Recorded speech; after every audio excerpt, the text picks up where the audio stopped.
don't love me for my ambition. Shout out to everyone out there in the world. This is Sound from Club Ambition.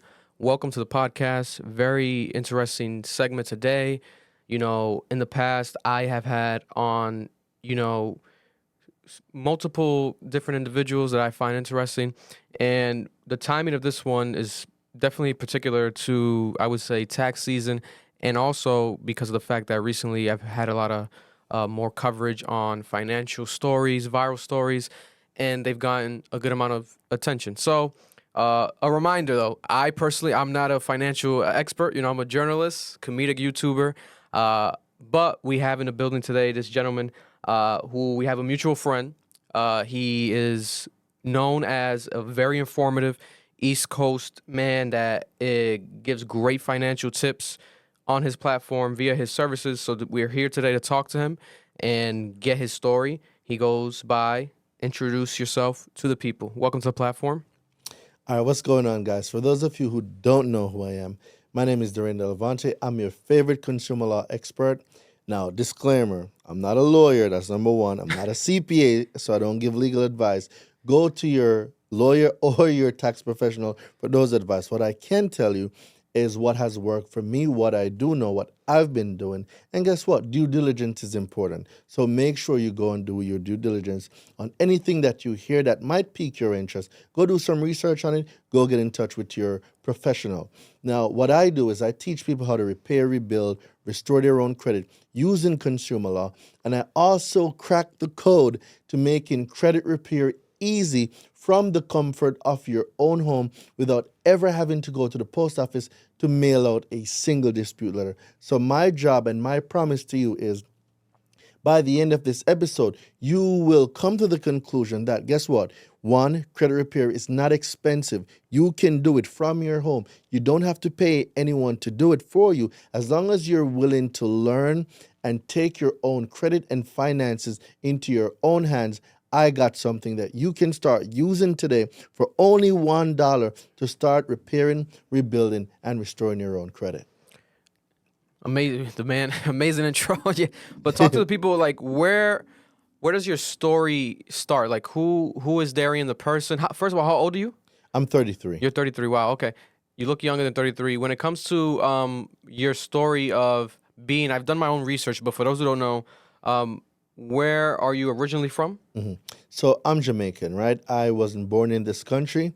I've only been in this country for 14 years. So March 17 makes 14 years since I've been in this country. Wow. So I'm literally 13 plus years old to this country, right? Wow. I spent most of my life growing up in Jamaica and very, very, very humble beginnings, even though I don't like using the word humble, because if you look up the definition for the word humble, I guarantee a lot of you will stop using that word.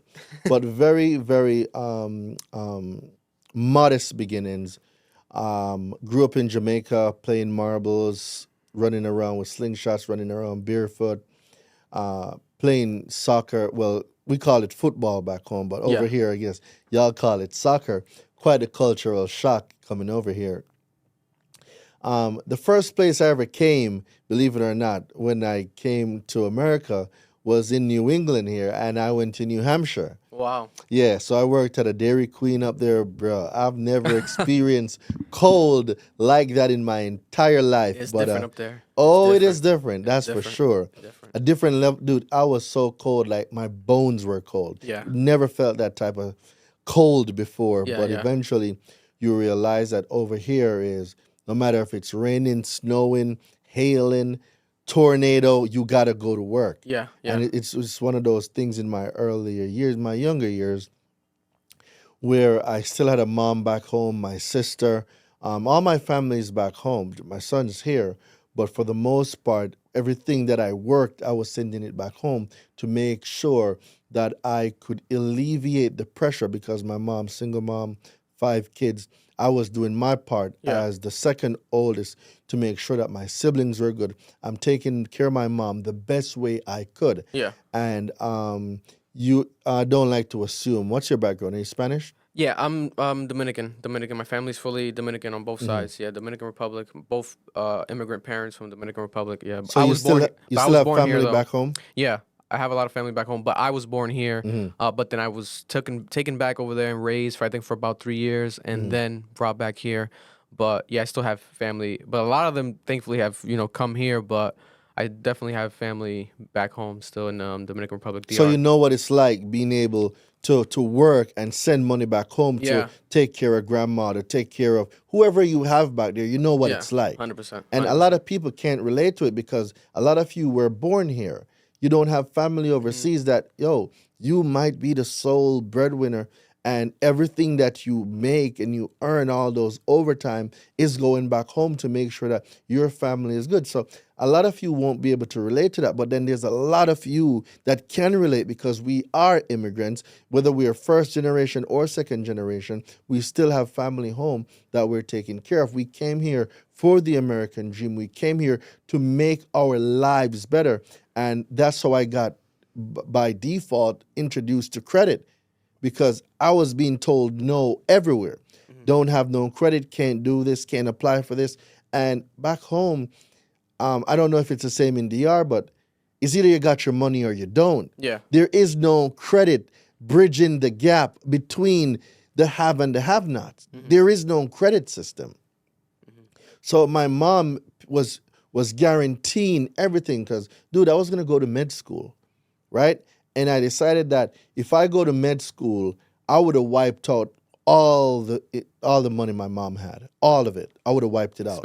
Expensive, right? Yeah. I knew for a fact. So I made a conscious decision when I came here that, I'm not going back. And I called my mom and said, Mom, I'm not coming back. I'm going to figure this out. Yeah. And here am I, almost 14 years later, doing my thing. Yeah. And when it comes to, I saw that you're also a veteran. What was the decision when it comes to like being a veteran now, looking back, and what made you want to go to the Army, correct? Yeah.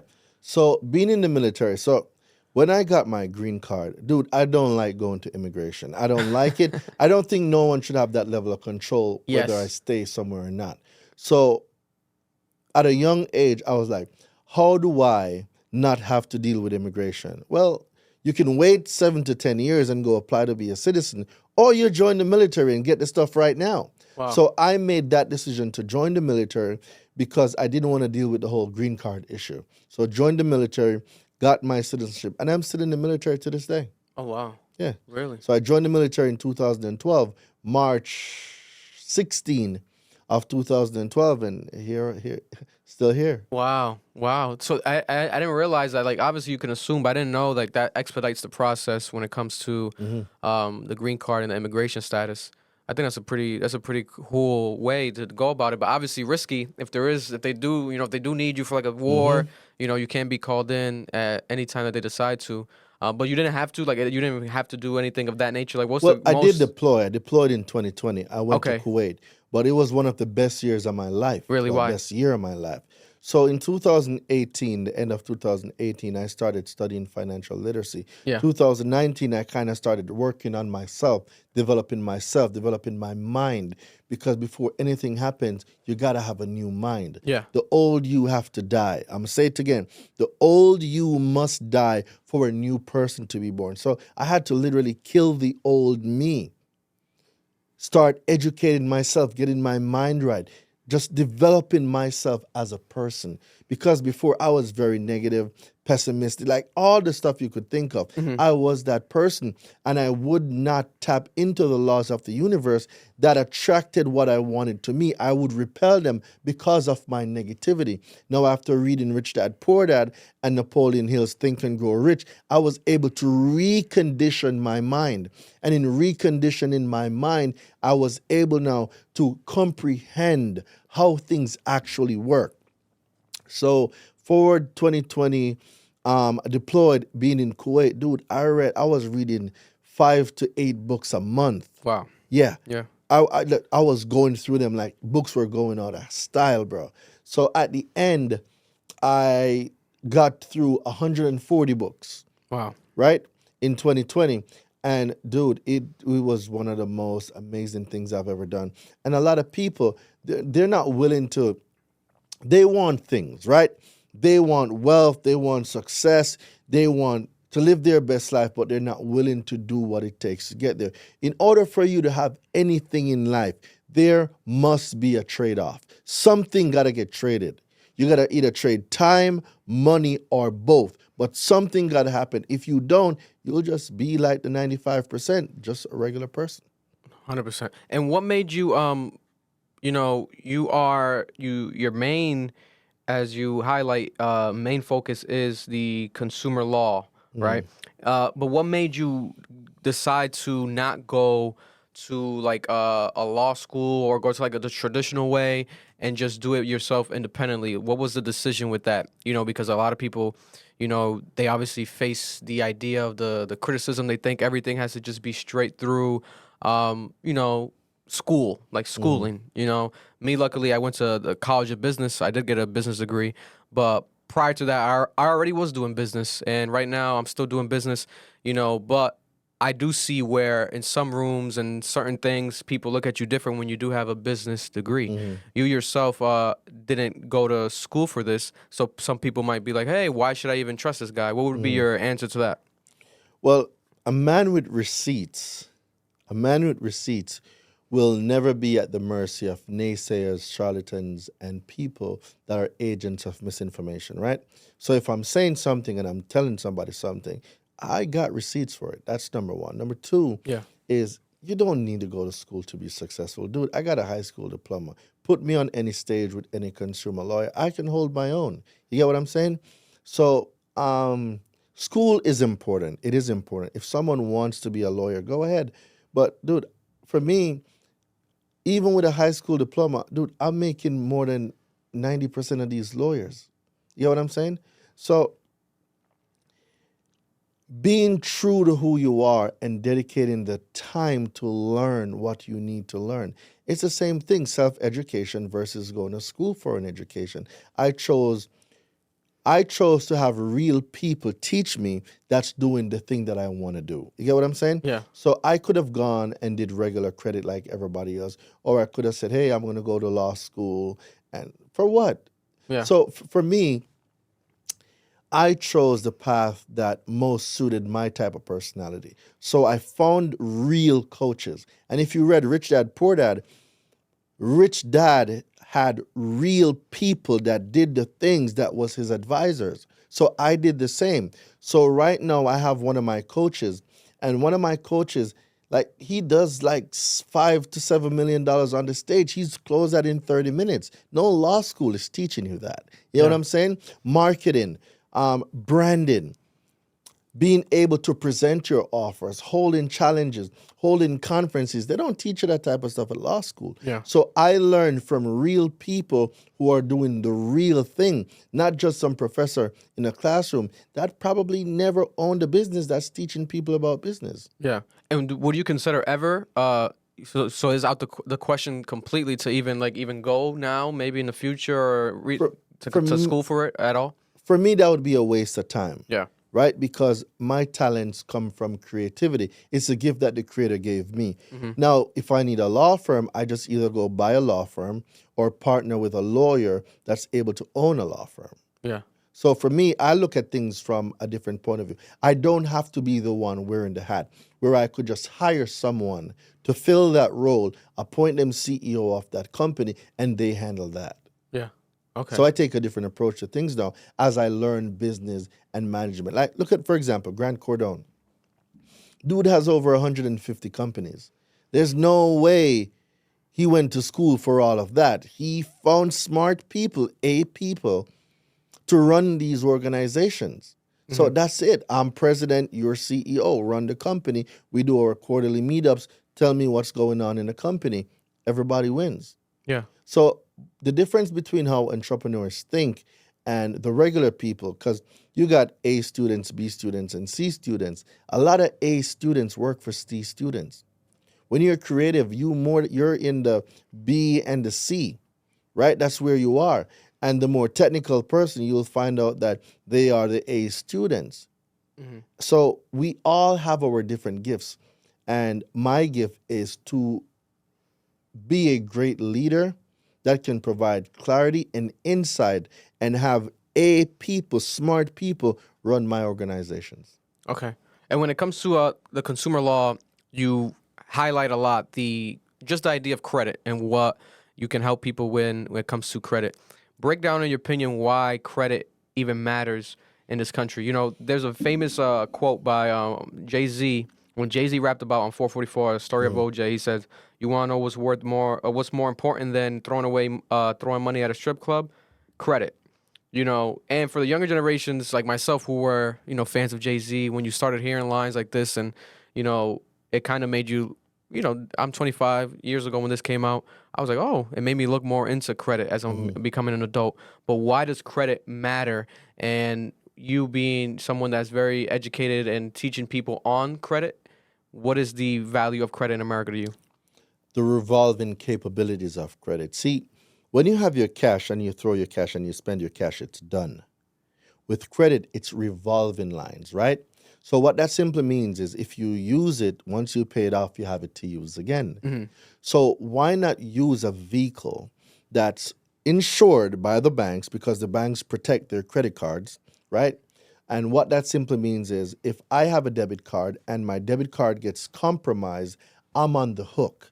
See, if I have a credit card and I run all my bills through my credit card and the credit card gets compromised, every transaction that was from the identity theft or that I did not authorize, I am not liable for. The banks protect me because we're using their money. Yeah. Right? So with credit, you can leverage OPM, other people's money, the bank's money, and you can use that 10 times over. When you use yours, whenever yours is done, it's done. There is no revolving line to go back to. So what I teach people is that find out what all your expenses are for the month, right? Run your expenses as much as possible through your credit cards. The cash that you were going to use to pay those bills, pay it back now to the credit card. So one, you're securing your transaction and you're limiting your liability by using the credit cards, and then now you use those funds that you have now in your account to pay the credit cards back. You lower your liability. And it is, dude, you can get approved with the right credit score and the right profile. You can get approved for like $70,000 to $250,000 in a matter of minutes. The regular person can't save that to save their life. Dude, statistics show that the average American has less than $1,000 in their bank account. And with credit, I can go fix my profile right now and go apply, run a credit card sequence, and get approved anywhere from $50,000 to $250,000 in a matter of minutes. Wow. So now my capacity and the velocity of money for me just increased because now if an opportunity comes to buy a food truck, if an opportunity comes to buy real estate, I am liquid enough to do it because I have credit. I can liquidate these credit cards. Right? I can use ACA transactions, invoices, and use those funds to go and pay and buy these assets. These assets now provide cash flow. Cash flow now pay these credit cards back off. And when it comes to the credit, I saw like your most viral clips, most viewed clips online have been so far advising people on late credit payments, right? Late payments. Late payments on the credit cards, and people complaining to the idea of like, they got the credit cards, but they can't pay them. So what was the key information that you can provide to anyone out there that wants to get some help with the actual late payment? All right. So a late payment only exists if you let it exist, right? There's only one condition, and it falls under 15 U.S.C. 1666B. This is the only law that can be used where a creditor can treat a payment as late, right? Because the law says this. A creditor may not or cannot treat a payment as late for any reason unless means they must do things now to meet the criteria in order to ever furnish a late payment, right? So number one, the first thing that they must do is they must provide notices to the consumer. And in those notices, a disclosure from 1637B of the title must be also in there. And this notice must be mailed or delivered 21 days or less before the payment due date. So when you break those steps down, in order for a consumer to have a late payment, these things must be done. And because a lot of people don't even know this law exists, there's a lot of people with late payments that the creditor that put those alleged late payments on their reports, they did not meet the criteria of 1666B. So if they can prove that the information was mailed or delivered 21 days or less before the payment due date, prove that in the notices, these notices have the disclosure from 1637B, and that it was delivered before the payment due date. If they cannot prove these things, there is no late payment.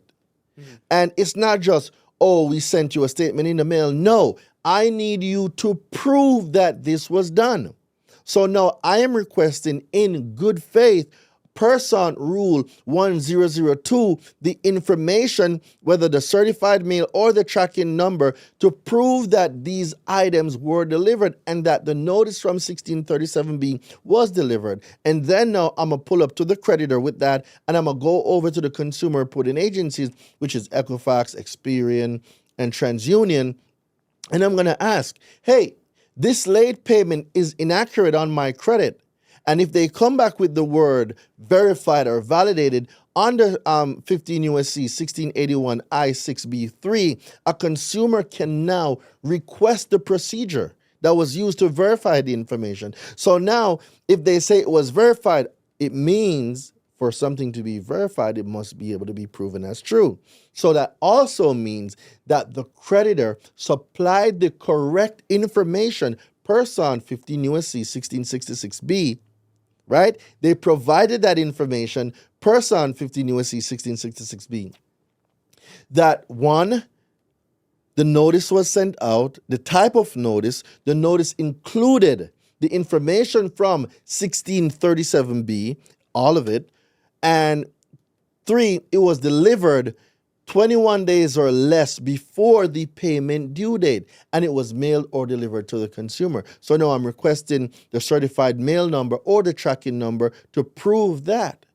Yeah. And if they cannot prove the information, it must be deleted.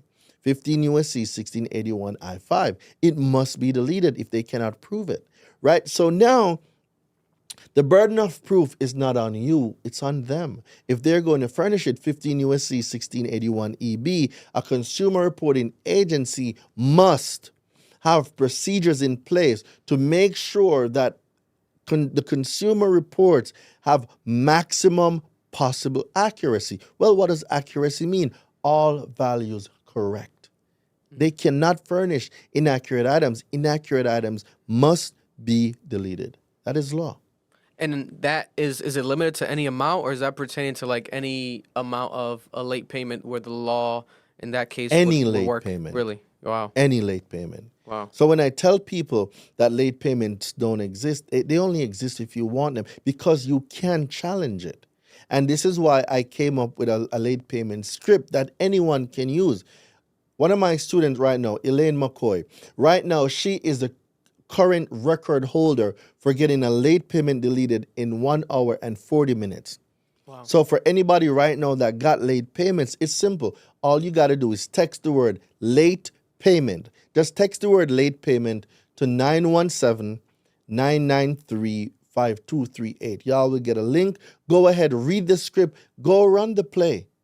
It's important that our consumers are educated. An educated consumer will never be at the mercy of banks, financial institutions, or any institutions. Wow. And then just looking at you, right? You walk in, you got the robe.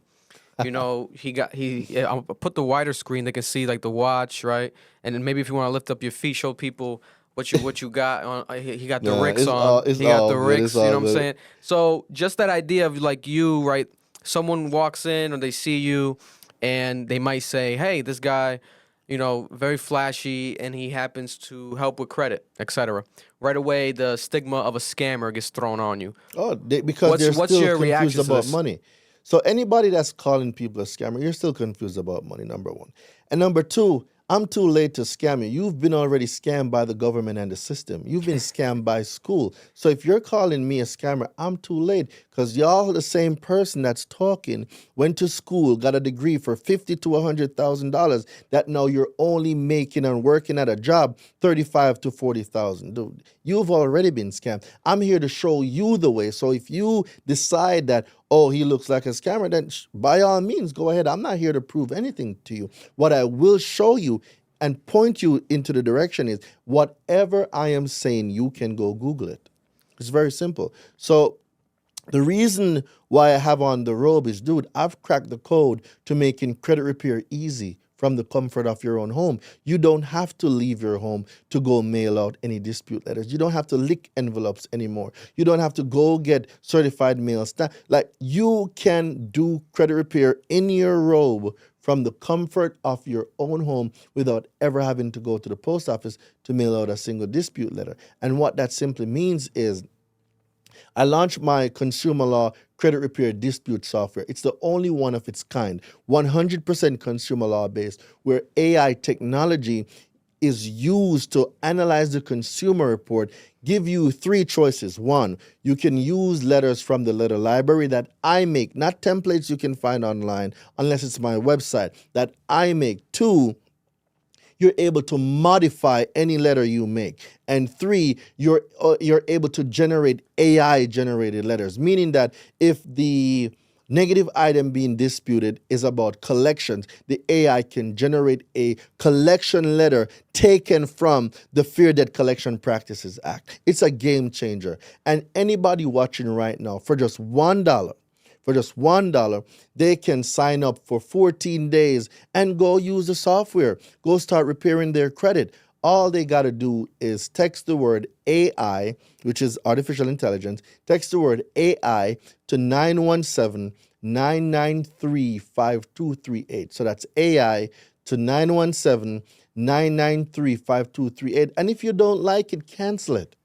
But I've cracked the code to making credit repair easy. So these are the biggest concerns that I normally get. Credit repair is expensive. No, it's not. For $1, you can start. Everybody got $1. You spend $1 on a lot of crazy things, right? That's number one. Number two, you got 14 days of trial. Go be great in 14 days, right?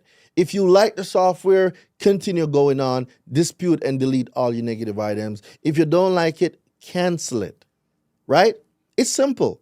But I've cracked the code where you don't have to pay thousands of dollars to repair your credit because you can start for $1. And two, you don't have to leave the comfort of your home. So if you're worried about giving people your sensitive information, you don't have to anymore because you are now in control of who sees and handle your information. Dude, credit repair made easy from the comfort of your own home. Like, there is no excuse anymore. What is your reaction to a viral story that I covered multiple times throughout the course of last year was the DJ Envy and Caesar Pina case about the real estate, ongoing investigation, being accused of scamming. I felt like, especially when it came to I believe Caesar had like sort of like horses as well that he would sell.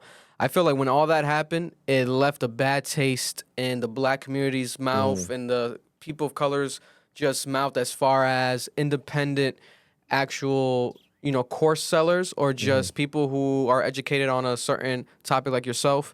There's like a sense of the trustworthiness on a mainstream level is lower than ever before.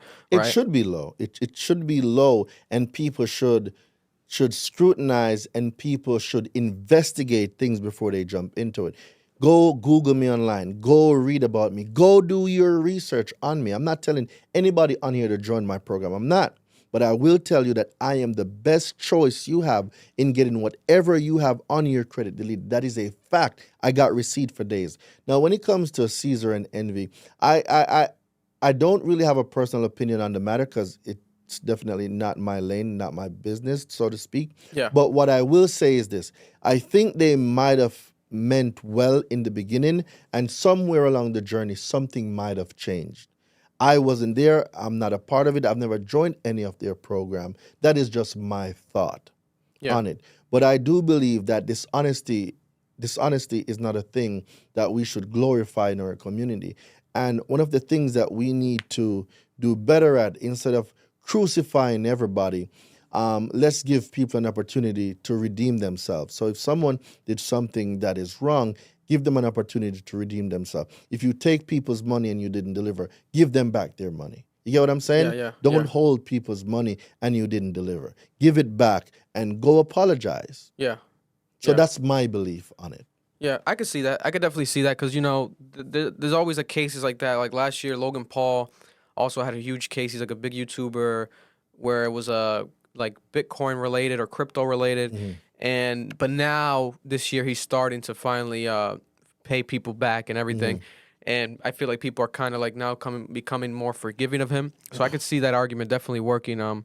Especially with DJ Envy's case, I think he's definitely gonna have to get more, give more clarity when it comes to that this year. So I'm seeing that it has to happen because the Breakfast Club's gonna need that because people are looking at the show, still throwing jokes in the comments like throw Envy in jail, etc. Yeah, people will always be like, let me give you some thought on it. Like, people are so quick to be negative. Do you know how much work it is to be positive? Like, people were born negative. It's so easy to be negative. Throw them in jail, do this, do that. Like I said, I do believe in the beginning they meant well. I don't think that, and I could be wrong here, I don't think that they went in a room and say, all right, let's figure out a way to scam the black community. You get what I'm saying? Yeah. I think they genuinely meant well, just something happened along the way.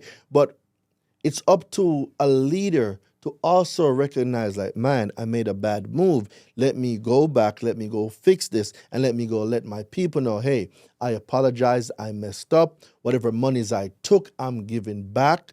And here is a free program, or here's a 30-day class, or here's a conference that we're going to dedicate towards making this right. Yeah. It's not how you fall, it's how you get up. Yeah. And if you can look up, you can get up. Yeah. But get up correctly. Yeah.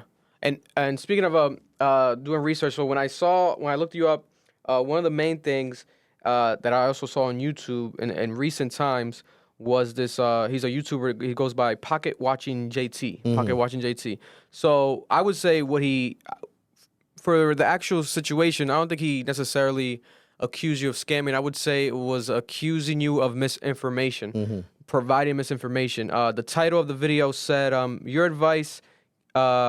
This advice can put you behind bars. And he was quoted saying that he recommends people to go to a licensed professional, kind of how we discussed earlier, how you didn't go to school for it, rather than going to someone who didn't go to school for it. And he highlighted one of the main things was, can you take back the down payment from your home and still keep the house? And he was researching, I believe the website is called Consumer Financial Protection Bureau, and showing people how he believes that that's inaccurate. What is your response to this video that has, you know, for lack of better terms, gone viral? It's picked up steam. You know, when your name gets searched, it pops up. And this man has done a lot of videos like this where, like, he will call out people, etc. But with yours, I felt like it definitely wasn't necessarily a full-on dragging. It kind of felt like he was just highlighting a sense of misinformation. Well, you know? first of all, right, it's important to know that as you go up, you will have haters. It's if you're not doing something right, you won't have haters. That's number one. Number two, the information provided, there are case laws to support it. People have done this. Can everybody do it? Yes, they can. However, what they need to do is the proper research. And I highlight the proper research because there has been individuals that have done it before. There's case laws on it, right? So the absence of evidence is not evidence of absence. So not because someone don't know something, it doesn't mean that it's not true. And whether he's a licensed professional, CPA, or whatever the hell he wants to be, that's his prerogative. I have no issues with the dude, right? He seems to have an issue with everybody. And if you want to watch people's pocket, that's your fucking business. Ain't mine. I ain't watching nobody's pocket. So the point that I'm getting is, dude can make all the videos in the world he wants to. Dude, go ahead and make your damn videos. I don't give a fuck. I Yeah, don't. yeah. Because I got receipts for days on what I do. And whatever information is out there, it is up to you to do your due diligence. Go research yourself. If it's not something that you are ever comfortable doing, leave it alone. Yeah. But like I said, at what point are people held responsible for doing their due diligence on things that they learn? People got to be held accountable. Yeah. So if you got people out there in the internet world because they're Twitter finger happy, go all ahead and go be Twitter finger happy. Yeah. You get what I'm saying? Yeah. But it goes back to the crab in the barrels as well, right? Yeah, yeah. As soon as one person goes up, everybody wants to pull him down. Many are called, but few are chosen. He might not be one of the chosen, but like I said, ain't none of my damn business. I don't care. Mm-hmm. Dude does what he does. By all means, go ahead. Yeah. But I know for a fact, I can show you countless receipts of lives being changed by my information and my teachings. If it don't resonate with some people, it just doesn't. Yeah. Many were called, few were chosen. I'm not here to help everyone. A message that appeals to everyone appeals to no one. I know what my audience need. My audience will know my voice.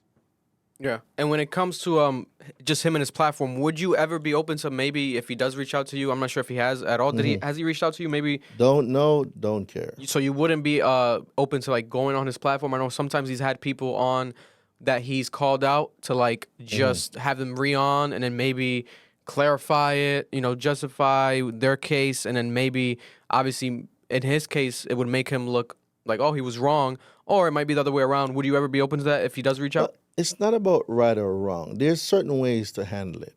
Yeah. So if you go off the bat talking shit, dude, go ahead and talk shit. But I'm not going to entertain your negative energy. I'm not. And would I be open to it? It depends on how I feel when that or if that ever happens. But it's not a priority on my list. I have nothing. You're not seeking it. You're not seeking it. I have nothing to prove to anyone, bro. I am confident in what I know. I am confident in what I do. And any of my students, my hundreds, people in the thousands, now views go in millions, can tell you, bro, they've researched my information. So I just don't give a fuck. Yeah. And also, I would say, it's a situation where like, it's a part of it where you said where people are going to call you out, haters are going to be there, and also just people want to be more investigative, etc. But obviously, I feel like it'll help you, especially like when it comes to the idea of like if you have the justification, you have the credits, you have everything to back it up like you're saying, it'll only amplify it to a higher level. I feel like there hasn't been really anyone who, even Grant Cardone has the haters and the viral moments. I feel like everyone kind of reaches a point of like being criticized and like people breaking everything down. So with you, I think it's just a part of right now. When I saw that, I saw like, oh wow, interesting. Like what the fuck? But then at the same time, I saw like there could be a good in this where you can just, hey, when people do check you out, you actually have the receipts. And when I did check you out, when you check out your actual, TikToks, etc., there's countless clips of actual clients you've had, and they genuinely, it's not like it doesn't look like you're holding a gun to their head. I could tell. I've seen videos where people, I'm like, this shit looks scripted, what the fuck?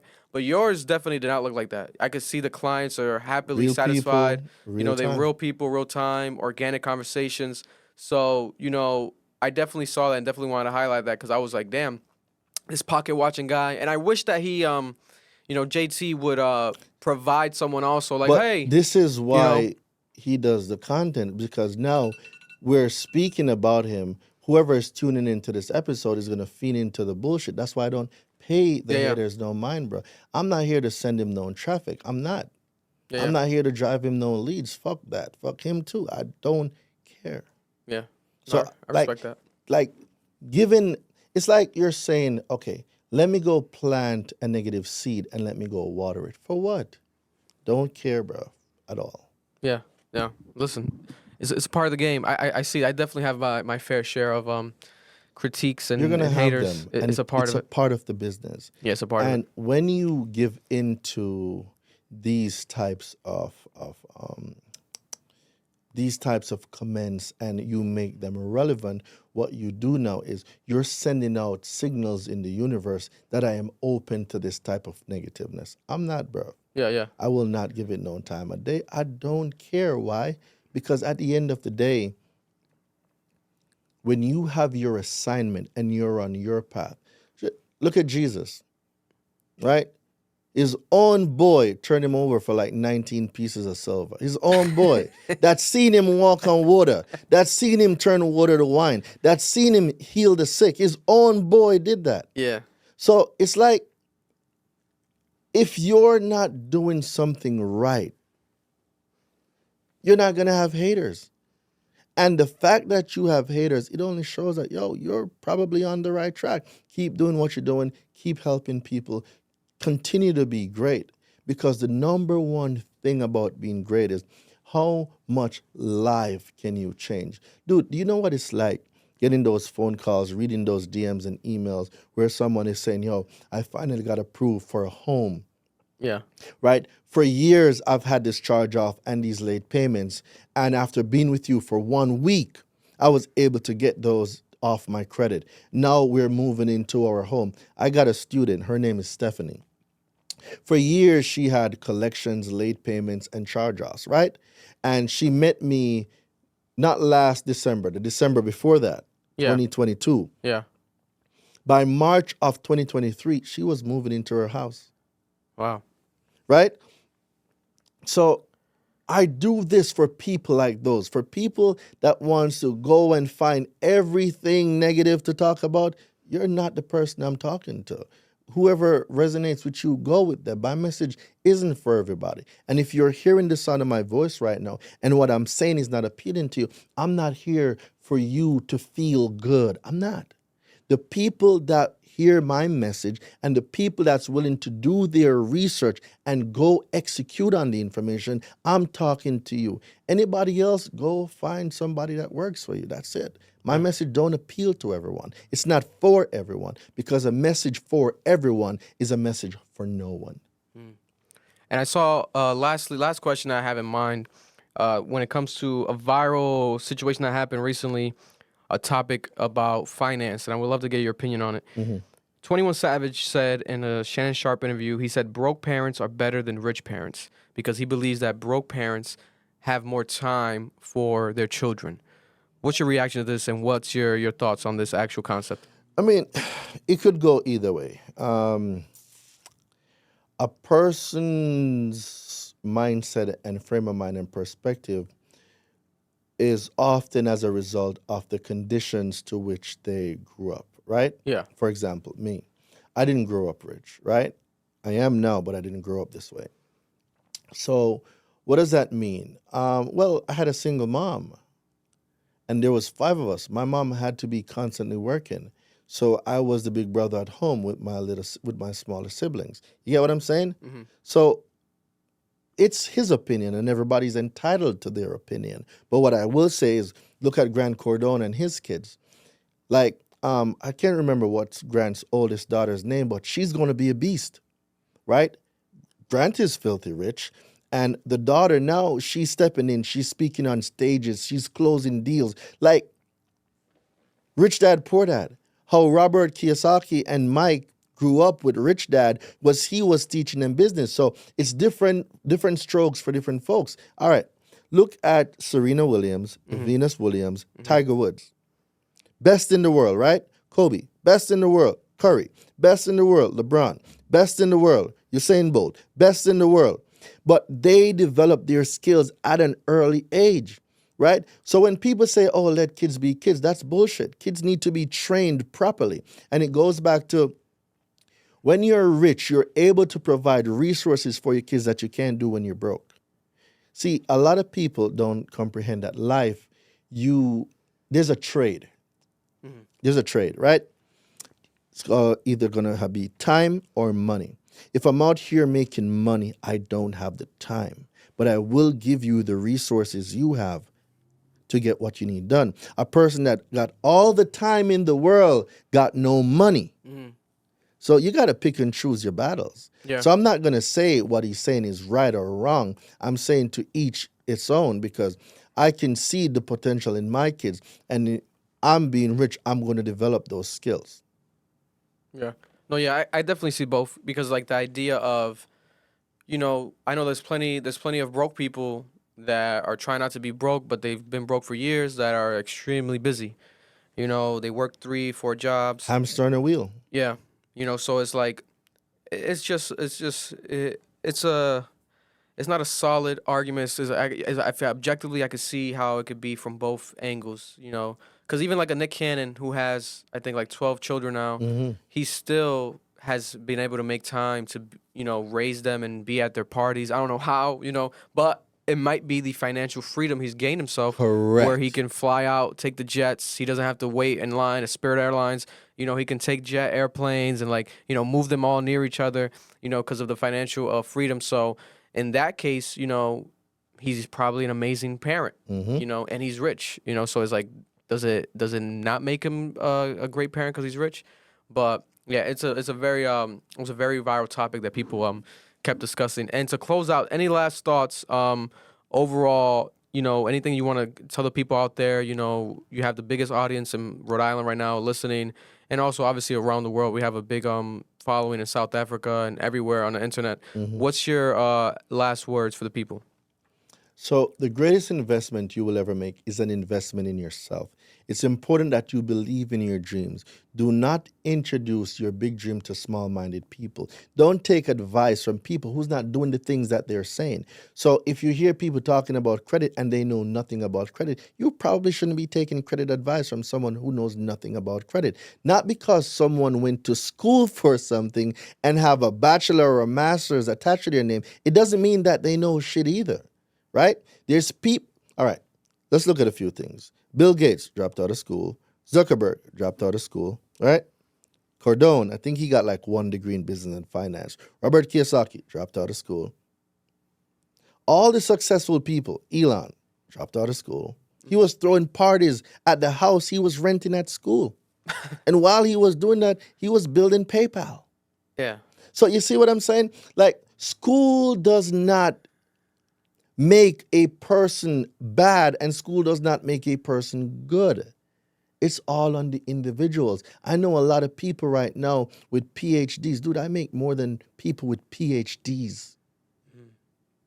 So if being an academic means success, I think that's wrong information. You get what I'm saying? So to the person out there that think you need all these degrees and all these masters and accolades attached to your name to be successful, no, you don't. No, you don't. Go learn from real people, real coaches that are doing the thing that you want to do, and pay these people to teach you how to do the same thing. Invest in your own education. Invest in yourself. The greatest investment you will ever make is an investment in yourself. And if you don't think that it's worth investing in yourself, you don't have the right to ask anybody for nothing for free. Because when you give a man a fish, he eats for the day. But when you teach a man how to fish, he eats for the rest of his life. And not only does he eat, his families eat, and then that skill can be passed on in the generation. Yeah. And actually, another thought came to mind to close out. Also, do you mind sharing? Is there, when it comes to, you're saying obviously you're rich, you've been successful, and the money, obviously, the way you're dripped up. But just, is there a number amount that is tied to your name? Like, are you comfortable sharing your net worth? Like, what is the value of Daraine? Well, when it comes to net worth, people can always think what they want.